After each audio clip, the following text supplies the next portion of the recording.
ओम शांति। आज की अव्यक्त मुरली का शीर्षक है सिद्धि स्वरूप बनने की सहज विधि। सभी मास्टर त्रिकालदर्शी बने हो। त्रिकालदर्शी बनने से कोई भी कार्य असफल नहीं होता। कोई भी कार्य करने के पहले अपने मास्टर त्रिकालदर्शी की स्थिति में स्थित होकर कार्य के आदि मध्य अंत को जानकर कर्तव्य करने से सदैव सफलता मिलेगी। अर्थात सफलता मूर्त बन जाएंगे व संपूर्ण मूर्त बन जाएंगे। अभी जो गायन है कि योगियों को रिद्धि सिद्धि प्राप्त होती है, वह कौन सी सिद्धि? संकल्प की सिद्धि और कर्तव्य की विधि। यह दोनों ही होने से जन्म सिद्ध अधिकार सहज ही पा लेते हो। संकल्प की सिद्धि कैसे आएगी मालूम है? संकल्पों की सिद्धि न होने का कारण क्या है?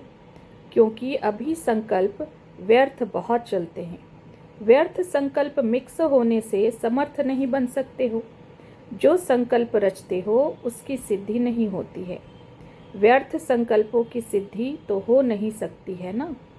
तो संकल्पों की सिद्धि प्राप्त करने के लिए मुख्य पुरुषार्थ यह है, व्यर्थ संकल्प न रच, समर्थ संकल्पों की रचना करो।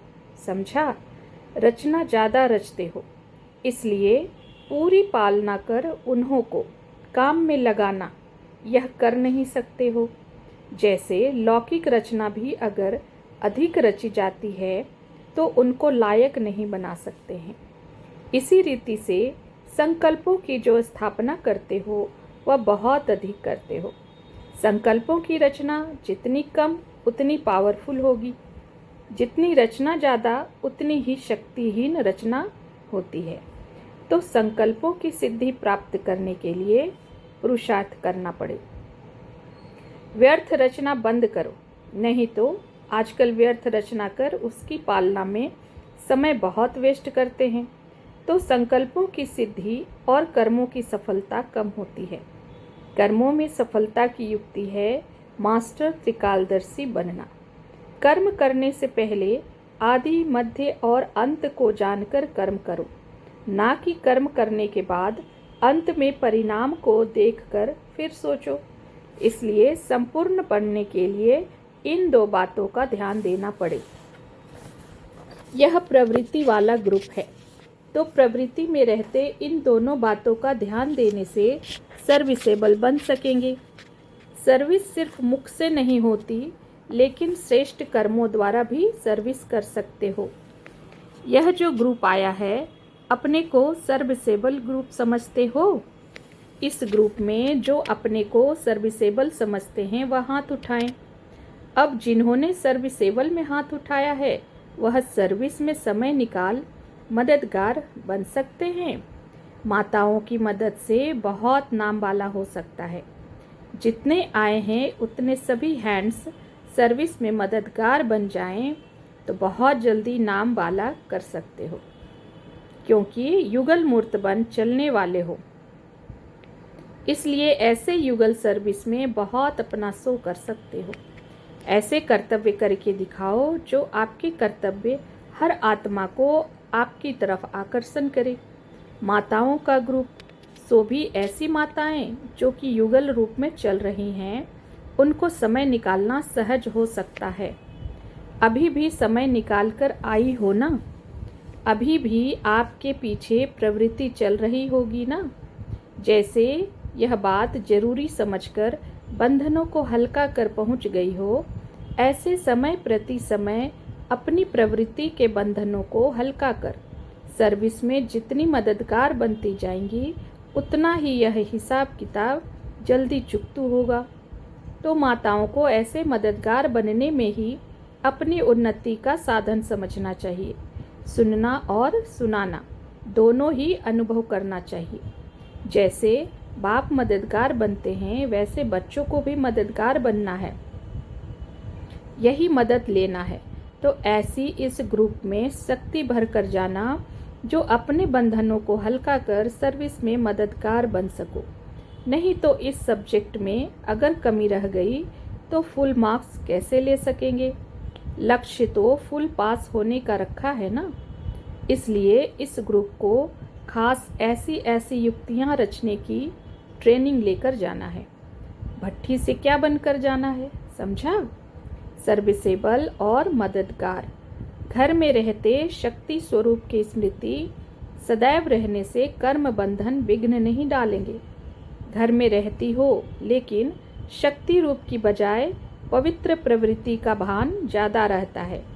प्रवृत्ति में रहते हुए शक्तिपन की वृत्ति कम रहती है।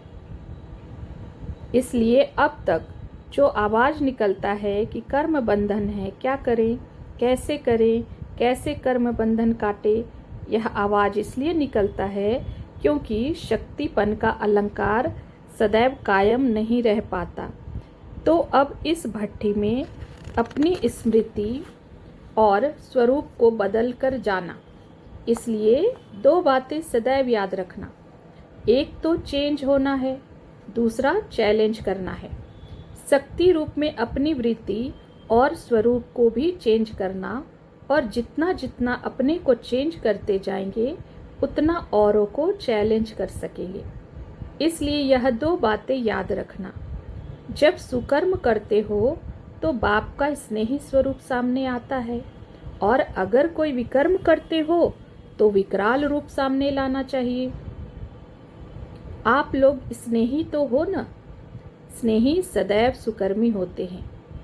कोई भी ऐसा कर्म ना हो, यह सदैव स्मृति में रखना, क्योंकि आप सभी सृष्टि के स्टेज पर हीरो एक्टर्स हो। तो हीरो एक्टर्स पर सभी की निगाह होती है। इसलिए अपने को प्रवृत्ति में रहने वाली न समझ, स्टेज पर हीरो एक्टर समझकर हर कर्म करती चलेंगी तो कोई भी ऐसा कर्म नहीं हो सकेगा। जैसे साइंस की परमाणु शक्ति आज क्या से क्या दिखा रही है, वैसे ही साइलेंस के शक्ति दल में आप प्रवृत्ति में रहने वाली प्रमाण हो। वह परमाणु शक्ति है और आप लोग सृष्टि के आगे एक प्रमाण हो। तो आप भी प्रमाण बनकर बहुत ही सर्विस कर सकती हो। माताओं की तो बहुत मांगनी है। माताओं के कारण कोने कोने में संदेश फैलाना अभी रहा हुआ है। कई आत्माओं को संदेश न मिलने की जिम्मेवारी आप लोगों के ऊपर है। इसलिए इस ग्रुप को ऐसा ही तैयार हो जाना है। यह ग्रुप समय प्रति समय सर्विस में मददगार बन सकता है। उम्मीदवार है, जैसे अधर कुमारों का ग्रुप भी बहुत उम्मीदवार ग्रुप था, ऐसे ही यह ग्रुप भी होवनहार मददगार है। लेकिन कैसे मददगार बने, उसकी युक्ति भी है, लेकिन शक्ति नहीं है। इसलिए अपने स्वरूप परिवर्तन का अपनी टीचर से सर्टिफिकेट ले जाना। जैसे एक एक कुमारी 100 ब्राह्मणों से उत्तम गाई हुई है, वैसे एक एक माता जगत माता है। कहाँ 100 ब्राह्मण, कहाँ सारा जगत, तो किसकी ऊंची महिमा हुई। एक एक माता जगत माता बनकर जगत की आत्माओं के ऊपर तरस, स्नेह और कल्याण की भावना रखो। इसलिए इस ग्रुप को एक वायदा करना है। वायदा करने की हिम्मत है? कौन सा भी वायदा हो कि सुनने के बाद हिम्मत रखेंगे। सुनने के पहले हिम्मत है व सुनने के बाद हिम्मत रखेंगे। क्या समझती हो? जो भी वायदा होगा उसकी हिम्मत है। अगर कोई कड़ा वायदा हो तो फिर सोचेंगी ना। हर एक को यह वायदा करना है कि समय प्रति समय मैं सर्विस में मददगार और साथ साथ शक्ति स्वरूप बन विघ्न विनाशक बनकर ही प्रवृत्ति में रहेंगी। सहज वायदा है ना। विघ्नों के आगे आने से चिल्लाएंगे नहीं, घबराएंगे नहीं, लेकिन शक्ति बनकर सामना करेंगे। यह वायदा अपने आप से सदैव के लिए करके जाना है। कोई भी प्रकार की आसक्ति है तो वहाँ ही माया भी आ सकती है। आसक्ति होने के कारण माया आ सकती है। अगर अनासक्त हो जाओ तो माया आ नहीं सकती। जब आसक्ति खत्म हो जाती है तब शक्ति स्वरूप बन सकते हैं। अपनी देह में व संबंधों में, कोई भी पदार्थ में कहाँ भी अगर आसक्ति है तो माया भी आ सकती है और शक्ति नहीं बन सकते। इसलिए शक्ति रूप बनने के लिए आसक्ति को अनासक्ति में बदली करो। जैसे आप लोग औरों को कहते हो कि एक दीपक अनेकों को जगा सकता है, ऐसे ही आप एक एक सारे विश्व के कल्याण के निमित्त बन सकते हो। तो अपने कर्तव्य को और अपने स्वरूप को दोनों को याद रखते हुए चलते चलो। ब्रह्मा की भुजाएं हो ना, तो हैंड्स बनेंगे ना। अपने को ब्रह्मा की भुजाएं समझती हो? ब्रह्मा की भुजाओं का भी कर्तव्य क्या होता है? ब्रह्मा का कर्तव्य है स्थापना, तो ब्रह्मा की भुजाओं का भी कर्तव्य हुआ स्थापना के कार्य में सदैव तत्पर रहना। हद के संबंधों में आने का सिर्फ इन्हों को तरीका सिखाना है। निर्बंधन अपने को बना सकती हो, लेकिन तरीका नहीं आता है। एक तो तरीका नहीं, दूसरी ताकत नहीं, तो ताकत भी भरना और तरीका भी सीखना। बाप दादा फिर भी उम्मीदवार ग्रुप समझते हैं। अब देखेंगे कि हर एक अपने को कितना बार ऑफर करते हैं। अपने आप को खुद ही ऑफर करना है। ऑफरिंग उनको मिलती है जो स्वयं को खुद ऑफर करता है। अगर कहने से करते हैं तो ऑफरिंग नहीं मिलती है। अब देखेंगे कि कौन कौन अपने को ऑफर करते हैं। स्नेही तो हो, लेकिन स्नेही के साथ सहयोगी भी बनो। इस ग्रुप का नाम क्या रखें? नाम संस्कार होता है ना, क्योंकि परिवर्तन भट्टी में आए हो। आप लोग भी नाम संस्कार के उत्सव में आए हो ना। इस ग्रुप का क्या नाम? यह है सदा सहयोगी और शक्ति स्वरूप ग्रुप। अब अपनी शक्ति कभी भी कम नहीं करना। जब अपनी शक्ति को गवा देते तो रावण भी देखता है कि यह अपनी शक्ति को गवा बैठे हैं, तो वह खूब रुलाता है। शक्ति गंवाना अर्थात रावण को बुलाना। इसलिए कभी भी अपनी शक्ति को कम न होने देना, जमा करना सीखो। भविष्य 21 जन्मों के लिए शक्ति को जमा करना है। अभी से जमा करेंगे तो जमा होगा। इसलिए सदैव यही सोचो कि जमा कितना किया है। अच्छा, ओम शांति।